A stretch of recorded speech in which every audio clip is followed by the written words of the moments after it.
To the left of the steering column, you have a few buttons here. This is to release the trunk, and then you have the headlight switch, which you can turn off the exterior lights, the parking, automatic headlights on, and it has the dimmer switch for the interior gauges here as well. Then there's a tilt and a telescoping steering column that you lock in place here. I'm sitting in the driver's seat. I'm 6 feet tall, and I have the driver's seat all the way back and all the way down to give you an idea of the potential legroom here. And yeah, there's a lot of room. This is actually too far back for me to drive. So I have to pull it up, you know, good 3 or 4 inches. So if you're over 6 feet tall, you should have no problem. So especially considering this is the manual, I really have to pull it up to make sure that I can press the brake and the clutch all the way.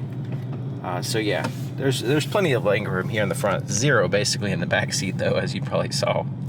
So the steering wheel is excellent. Ford does a really good job with the comfort and the overall design, I think, with steering wheels, especially the comfort. They have it soft, but yet it's not like overly soft. It's like a perfect level of, you know, softness and thickness and shape and all that stuff. So as you're driving, it's not digging into your hands because it's kind of more wide this way.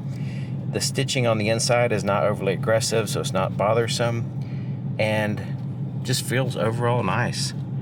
And it does have the ability to adjust on the fly the steering feel, so you can press that button and you have like a normal, light, and then heavy steering feel here, and you can adjust it just by pressing that button, which is really cool.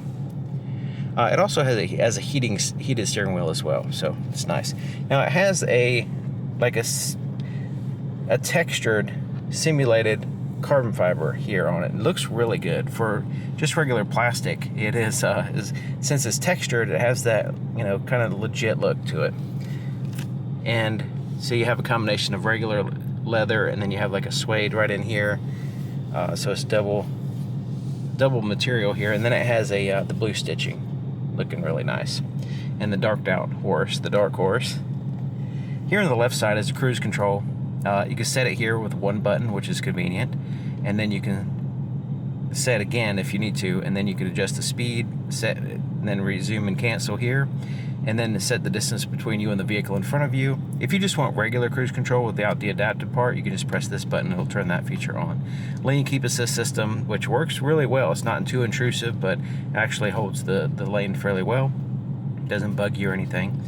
You just press that button to turn it on. This buttons right here is for the drive mode. So, and this screen looks great. So I'll just kind of show you what it looks like when you go through the different ones: normal, sport, track, drag strip, slippery surfaces, and then you can customize your drive mode right here as well. So yeah, they do a good job of utilizing the screen here. A lot of vehicles will take this screen and just like have a full screen, but it just replicate a regular gauge cluster with very little customization. This one is really well done. We'll get into a little more detail here in a second. The buttons for adjusting that is over here.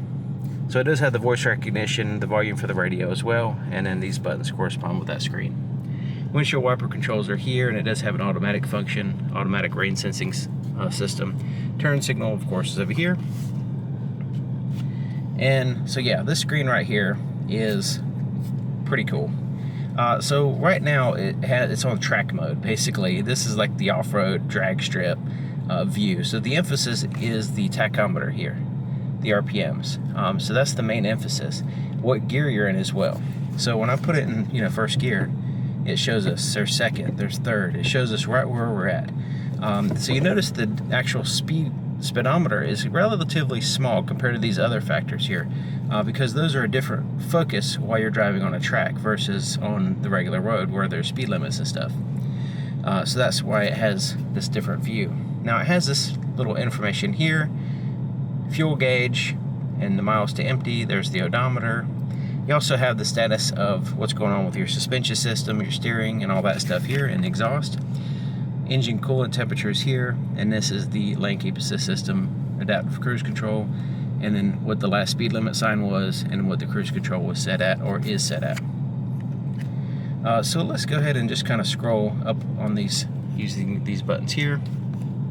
And it has the different trips here: trip 1, trip 2, fuel economy, tire pressure, gauge. This is pretty interesting. It has different pressures, temperatures.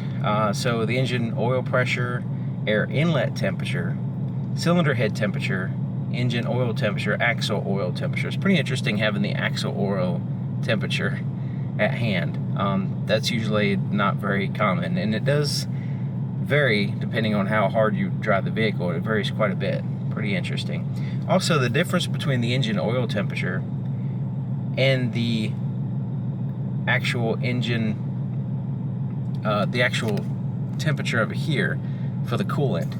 So the actual engine will start up and get warm, but the oil takes longer to get warm. So if you want to, you know, one of the things about vehicles is you want the engine to warm up before you like redline it, you know. But if just because the coolant is warm doesn't mean the actual oil is circulating, you know, and warm as well.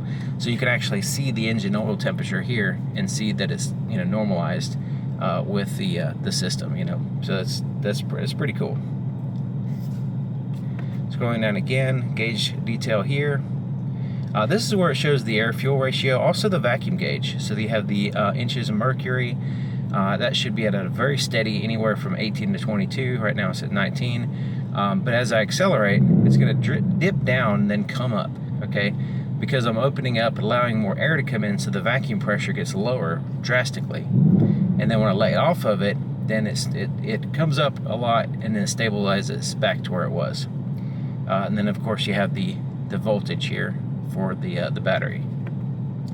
Then it goes back to down here to the Mustang status. This is just the status of the exhaust, the suspension, and all that stuff. And then driver assist system, which is basically a larger version of what we saw over here. Now we scroll down again. It goes back to the trip. So you can see this is back over here. Well, we can change this view. I'm going to go ahead and do that. So cluster theme has, you can match it to drive mode, or you can have normal, which looks like this, and you have the information there in the center instead of on the side. So you have your speedometer and different things here. You still have a lot of it, the same information. It's just positioned differently, and the emphasis is different, of course. You have a sport look, so this has just a different look, a little bit sportier looking, but basically relatively the same information. And then you have the track here, which we saw before. You can see the RPMs and stuff like that. Now it has this interesting comm screen as well. So when we have that, it just makes everything kind of small and more focused on just the RPMs and the speedometer, and a lot of other stuff goes away. We don't even have a gauge over here for the fuel. We just have a miles to empty. But there's an interesting thing. It has the Fox body 87 to 93 style as well. Now it does have the information in the center, which kind of takes away a little bit from the original look, but it's still cool to have this original, you know, old school Fox body style gauge cluster at hand when you want to, you know, play around with it and show off your friends especially. So I kind of like the track. It kind of looks different and unique, and you know, I can still have the relevant information and all that stuff.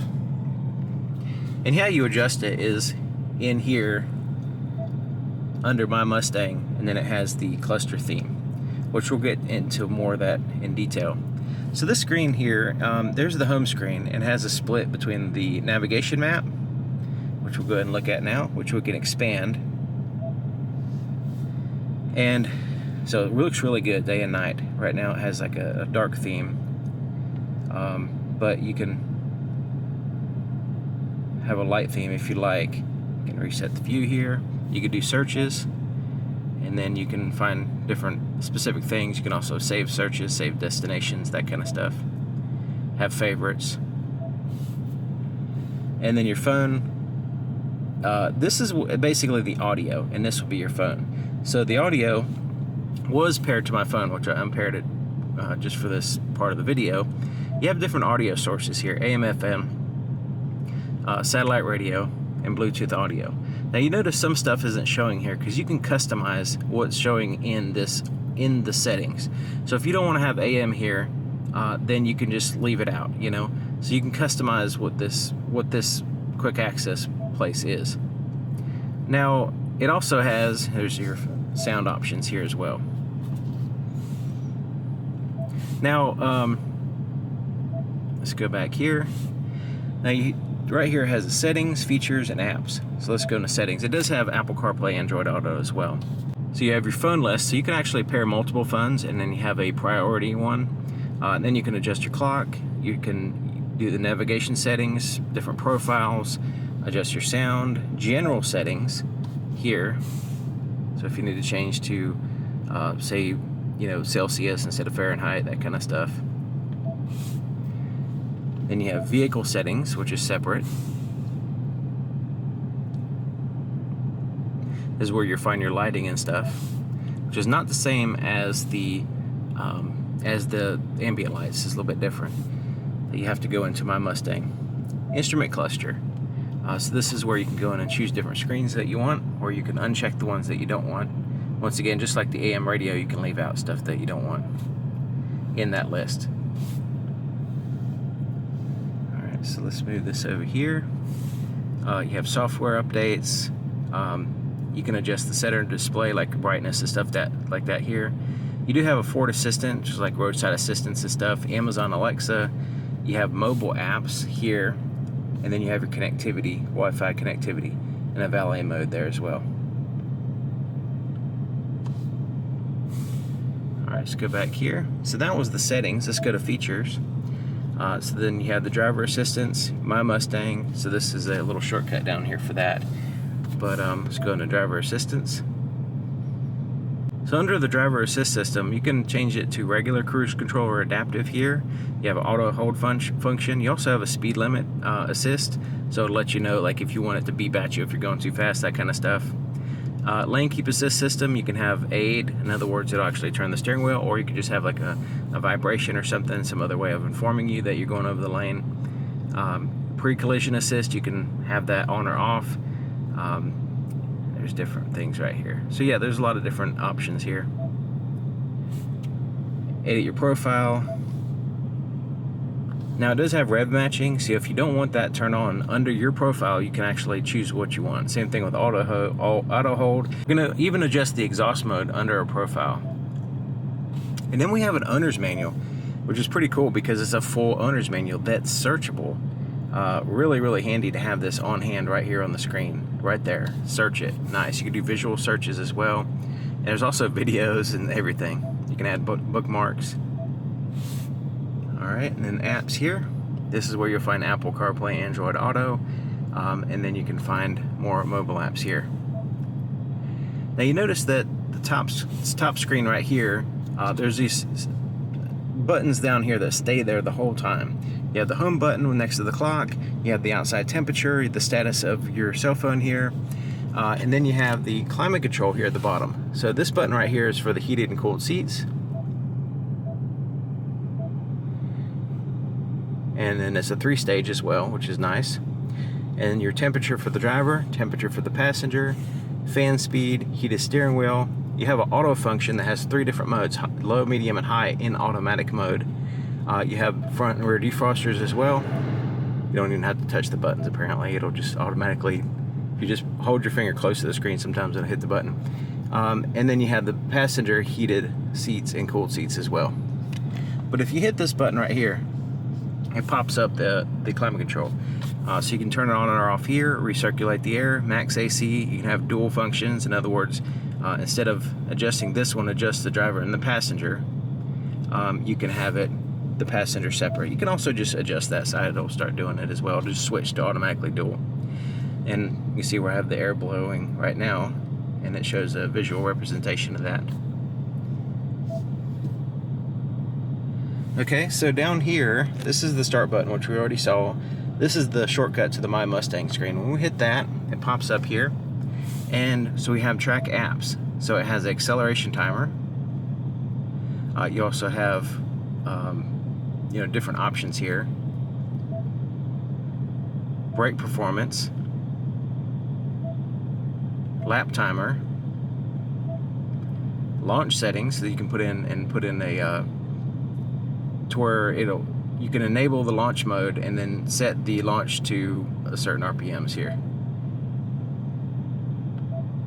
and then you have shift points in which you can customize. And it has a little shift light as well. Here, it's all here on the screen. That's why I say they did a really good job with this screen. It'll actually, like, if you get the rev, yeah, it's hard to explain, but the light flashes on the, depending on what screen you have. It'll be like, I forget on this one, but anyways, it'll be very noticeable when it's time to shift. That's for sure. Now it has this drift brake, which is kind of interesting. This electronic parking brake, it looks like a regular handbrake, but basically it's electric. So when you lift it up, it engages the rear wheel brakes electronically. When you push it down, it releases it when you hold the brake. But also you can use it as a drift brake as well. Because it's electronic, it's not manual, it can have different functions here. So here's the drift brake right here. So it kind of explains it here. Track use only, of course. Locks to rear wheels when you pull up on parking brake handle. You can perform handbrake turns or initiate a drift by pulling up on the handle and turning the steering wheel at the same time. If you turn off traction control and advanced track, turn them back on before returning to public roads. And then there's your launch control here. And then it does have the rev matching option here, which you can turn off. And the rev matching is great. Now, it just sounds like you're kind of revving it sometimes when you're coming up to a, like, stoplight or whatever. So if you have the exhaust kind of loud, it sounds a little bit like attention grabbing. So if, you can always turn that off if you don't want that. But yeah, I think it's pretty cool. There's a little shift indicator. We already saw that. All right, let's go back here. There's some auxiliary gauges, including a little G force meter there, and then the engine coolant temperature there, and then the this is for the differential temperature here. So you can customize this and have different things here.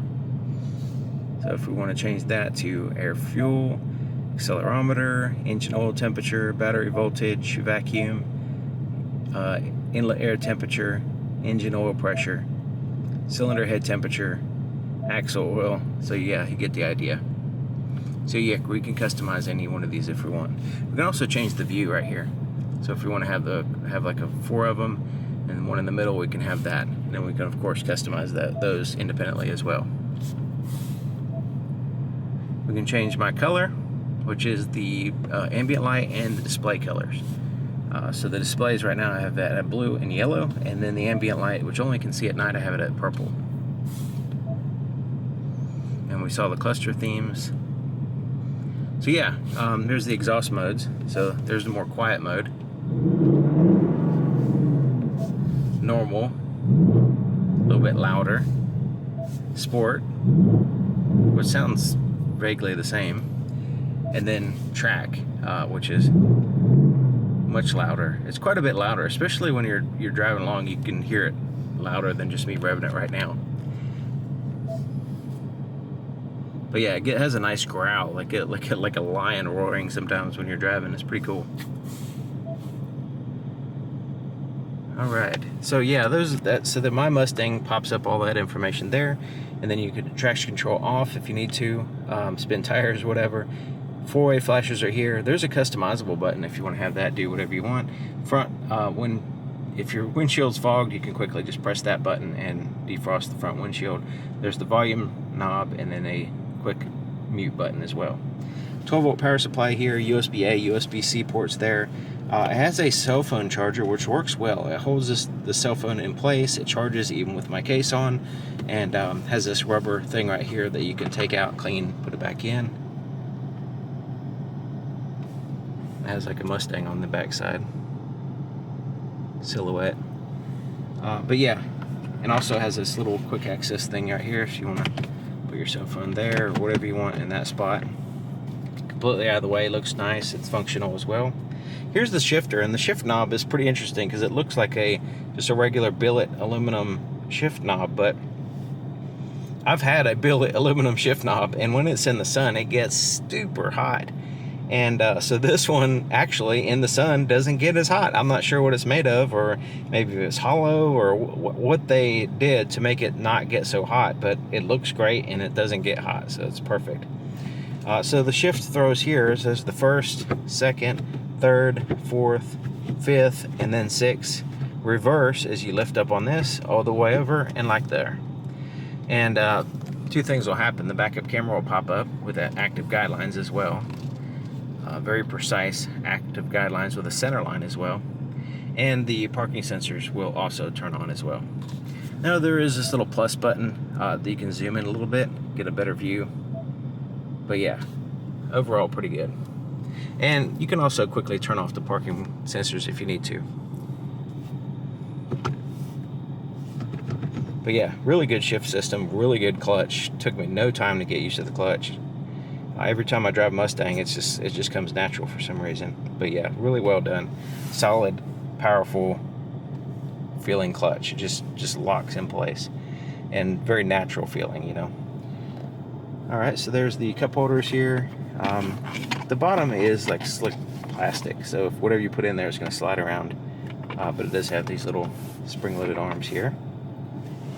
Armrest is here, and it's nice and soft, kind of rubbery soft. This lifts up. There's a little latch on both sides, so you can use either side, and it's spring-loaded, so it'll just lift up out of your way. It doesn't flat back down on you.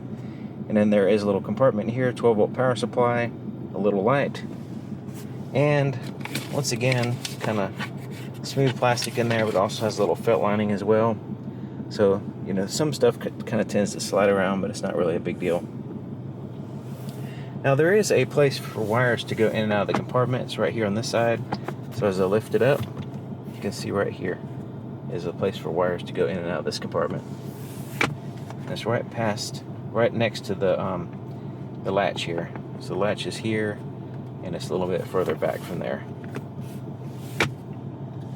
The rearview mirror is an auto-dim rearview mirror, and it's actually auto-dimming now because it has the shade over the light sensor, which is located right here at the end. Individual tap lights here, and I showed this in the night video. They actually kind of shine in your face a little bit too much. They should shine directly like in your lap or somewhere down, but for some reason these are the only lights basically. So they're also the tap lights, but they're also the interior lights. And you can have them turn all on with this button, all off, or you can have it in a center position, which will allow them to turn on when you open the door. Place for your shades right here, which is very important for sports cars drivers. It has some nice sunglasses, and it's fully felt lined, even this area right here as well. Now the headliner is a black cloth, and the same thing for the visor. Same, it feels, this is a little bit rougher, this is a little bit smoother it feels, but basically both cloth. A little clip right here, and this part right here kind of moves, so when you push it up it contours to the vehicle. There's a mirror and lights. There is a garage door opener control here as well, which I accidentally pressed. That's why it's flashing. But it's funny because they're not backlit, but it does have a light there and power there, but they didn't decide to backlight it. But it does slide out as well, which gives you somewhat coverage, I guess, but you can see right where the sun might be. So looking at the visibility, it's actually pretty good because the pillar isn't super wide. You have a little window right there, and basically, unless you have rear passengers, you can see directly out the back. So, and now it does have little tiny side mirrors, but you know, it's just something to get used to. It does have the blind spot detection system, rear cross traffic alert, parking sensors, really nice camera system, all that to help you drive the vehicle safely. So it's not really a big problem driving it, but the visibility is pretty decent all around, I think.